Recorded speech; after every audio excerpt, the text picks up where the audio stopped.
I know that you also, your first film was a sports film. Yep. With Keanu Reeves, right? Yep. Hardball. So how'd you get started in it? Man, I got lucky. Right place at the right time. You know, people say that, but mine truly, truly was that. Like I just heard something on the radio in Chicago, WGCI, our little radio station out there. I heard something and it was like, yo, we got some people in town looking for young black boys that know how to play baseball. And I was like, well, shit, mama, that nigga, if that ain't me, I'm young, I'm black, and I know how to play baseball. If you don't take me where the white man said to go, take me right now. And I thought, so ignorant and just a child. I had no clue that it was a movie audition. Mm-hmm. I honestly, in my head, thought it was like a traveling baseball team tryout that they talking about on the radio because they putting it together from like people for the city of Chicago. And it was around that time when traveling leagues was a big thing for baseball. I'm thinking it's a baseball tryout. So I show up, jogging pants with some cleats on, my glove, a hat, regular T-shirt, just chilling. I walk in, it's inside of an abandoned mall, World Foot Locker. That's how old and long ago this was. An abandoned World Foot Locker in Chicago. Okay. And it was a bunch of kids in there dressed all up with like ties on and shirts, button-up polos, and mamas cleaning their face off and shit. I'm like, what is going on, nigga? I thought we not playing baseball. And they was like, oh, well, yeah, no, you're here for the audition? How old are you? Because that's going to determine what role you're auditioning for here today. And I'm like, I ain't auditioning for no role. Where the baseball thing at? Yeah. Yes, this is it. You're here. You're in the right place. It's for a baseball movie. I was like, oh, mama, I don't want to be in a movie. I'm cool. I thought this was a baseball tryout. And she was like, well, baby, I done drove you all the way here. You might as well just go see what they want. You never know. How old were you? Yeah. I was 10, 11. Wow. I was like, all right. And they just hand me a piece of paper for a cold read. Like, you know, we don't know the script. We just kids off the street. So they hand us a script and they say, try to learn this as best you can, but you don't have to learn it. You're going to read it. But when you go in there, just try to act like you're not reading it off of paper. Act like you're at the park or you're on the baseball field and you're just talking to your friends. And I was like, okay, lady, sure. and I read the shit and they were like, oh my God, that was amazing. That'd be perfect. We'll be in touch. And I was like, whatever. Months go by, and they called and just was super crazy. I remember my mama putting it on speakerphone. Hey, this is Brian Robbins with Paramount Pictures. We're looking for Mr. and Mrs. Lofton. We're calling on behalf of Paramount Pictures. Looking for Kris Lofton, the parents. Yeah, we're going to be filming a movie called Hardball. We really love Kris. And And then before you knew it, I was on set of a movie with Keanu Reeves. Wow. Was it filmed in Chicago? It was filmed in Chicago. Okay. Yeah, and that's just kind of how that happened. And then because we weren't actors, we were must-joins for SAG, so they paid our SAG initiation fees because they know we just regular kids from the hood of Chicago. We ain't got my mom and dad ain't got no $2,000-$3,000 to join no damn SAG. Like, well, the movie's over immediately before it even starts. Yeah. They ain't got that. So they paid it for us, took it out our first check, and they all gifted us to one agent because none of us had agents, none of us were actors. And they just gave us all to one agent, and she just kept sending us on auditions, and I just got lucky enough, and I kept getting them. That's kept dope. getting them, and I kept getting them, and then we look up 26 years later, and now, wow, I'm an actor. Right? We have a new partner, and it's very important that we take care of this brand new partner. It is PrizePicks.com. It is a daily fantasy sports app, and it's super simple to use. I was able to download the app literally a couple days ago, make my picks instantly. We even watch Byron download the app in seconds and automatically make his picks. It is that simple to use PrizePicks.com. So is it okay if I just make sure we get this right? I got to read this. We want to get this absolutely right. So hell yeah, Jay, do you. So this is what you're going to do with our partner, PrizePicks.com. Go to their website, PrizePicks.com.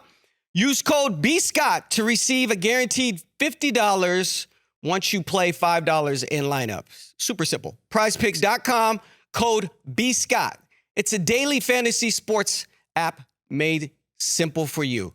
There's many iconic moments in that movie, but the one with G-Baby is killed. Set that scene up for us. Oh, man.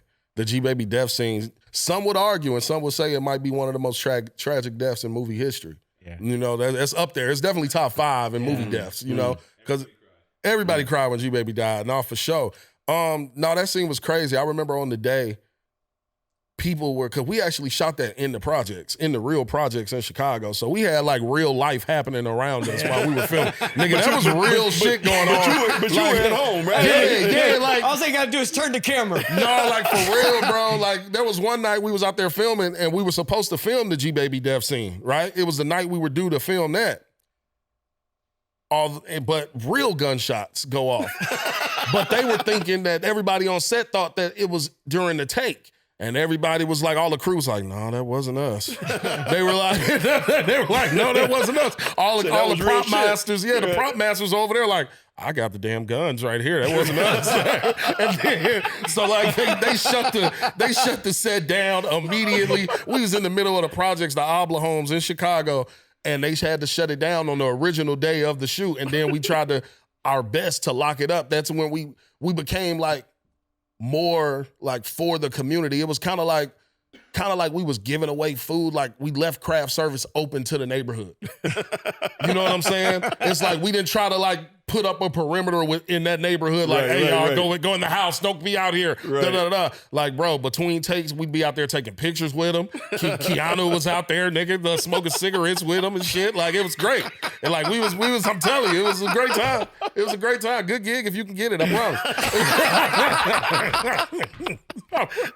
Oh, shit. Oh, boy, you hilarious. So, I mean, at this time, you're a young boy. Yes, sir. You're a young man, all right? And you're filming with Keanu Reeves and Diane Lane, right? Yep. And how was that? And maybe now that you're older, you can kind of go back and look at that and say, man, that was a hell of an experience working with those two. But how was it for you at that time? For me, it was crazy. More so with Keanu. Like, I'm gonna be honest. Like at the time, I didn't know who Diane Lane was. I'm 10 years old and black. Like I didn't know, had no clue. I was like, she's just a very nice white lady to me. She's just very nice. She's kind of beautiful. Like, man, you know what I'm saying? Like, cool. But Keanu was Neo. That was The Matrix was out. The Matrix had just came out like less than a year before we filmed that movie. So that was crazy. Like I remember, in between takes, we would always be asking them questions about the Matrix and stuff like that, playing with them like that. We was trying to teach them how to do the little Biggie dance, all of that. Like it was super dope. Trying to teach them some hood stuff. Yeah, right? We was trying to teach them like little hood stuff. And I remember him, even though I was young, I could tell that was somebody like, because I wasn't at the time thinking about being an actor or being famous or nothing like that. Right. In my head, I was still going to very much so play sports. All I cared about was sports. I didn't give a damn about no theater, acting. Wasn't even caring about rapping at this time. I'm 10 years old. Yeah. Sports. I'm finna get out the hood. Sports. And that was it. I was bred to play sports. So for me, that movie was cool, but I still looked at him like he's successful, so it doesn't matter in what realm I'm striving for success in. I looked at him that I know I want success, so to see him and the way he acted, I knew like this is somebody that I want to be like. And even though I was young, I knew he was dealing with a lot of shit on that set. Like while we were filming that movie, that was the same time when, because if you know about Keanu Reeves, you know that his girlfriend died. His girlfriend died while he was filming that movie. I remember them telling us, like pulling all the kids to the side, like, hey guys, we're gonna try to cheer up Keanu, take it easy on him today. Like he might be a little standoffish. He's not mad at you. Just know that he's not angry. He's just dealing with a lot. Like, let's just try to shower him with love today, guys. Like I remember these conversations that the director was having with us about that. And I watched this man walk around and like it didn't seem like he skipped a beat with remembering the one-off crew members' names and details about their life and actually talking to our parents and hugging our parents and standing there having a conversation with our parents between takes. I'm like, bro, they just told us this man's girlfriend just died.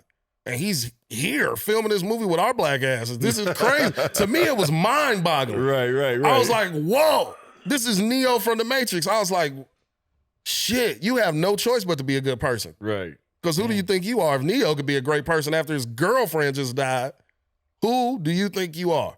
And I was like, be more like this person. And so that's what stuck with me the most about Keanu. He still got us rap gifts. He bought us rap gifts. He bought the crew rap gifts. I'm like, yeah, this nigga is different. He's different. And I want to be like that. Right. I want my essence and energy to be like that. And that's what I learned the most from that project. Like literally it was the tagline of the movie. The most important thing in life is showing up. That was our like tagline on the bottom of the poster. And that shit stuck with me too. Wow. Because that's honestly the story of my life is showing up. I'm not more talented. I'm not smarter than everybody. I just show up. And I'll be there the next day and the next day and that next day and that next day. And don't care if you told me no every one of them days. I'm going to be there. I love that. Michael B. Jordan was in that movie as well. Did you see the stardom in him early on? Well, yeah. See, Mike, it was Mike B. Jordan and another guy named Brian Hearn, who played Andre in the movie.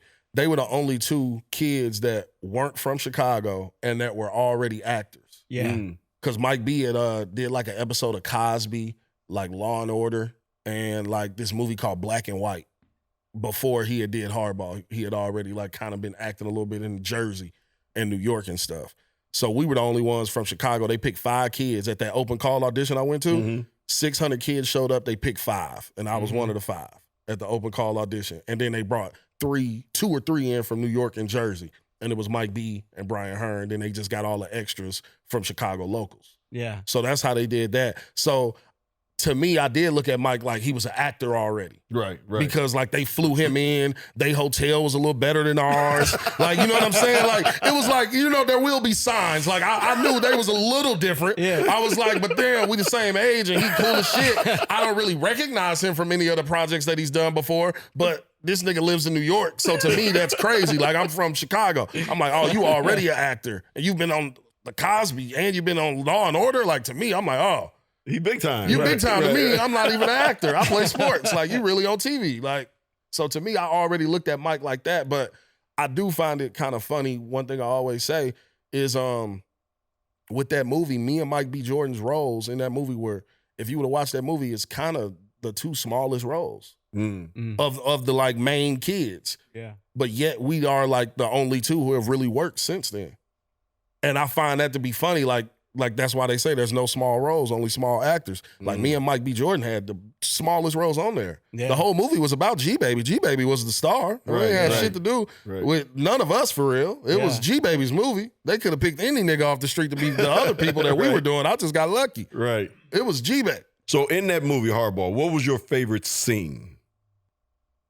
My favorite scene is probably the we go into the ship scene when we at the pizza place and we start singing that song. We going to the ship. What? We going to the ship. Like that, I think that was my favorite scene because as a kid, like now, I would dread this day of work because I'm grown and I'd be damned if I have to eat pizza that much, that many times over and over and over and over. Like I don't like and pretend like I'm enjoying pizza it. That much no more? I love pizza, but eating on TV and eating in real life are 2 different things, bro. Like by like take 16, nigga, they got a spit bucket right here for you. As soon as they yell cut, because I'm not swallowing no more. Pause. I'm not swallowing it no more. I'm just chewing and chewing and chewing until y'all hopefully say cut before I have to, and I'm gonna spit this shit out by like take 17.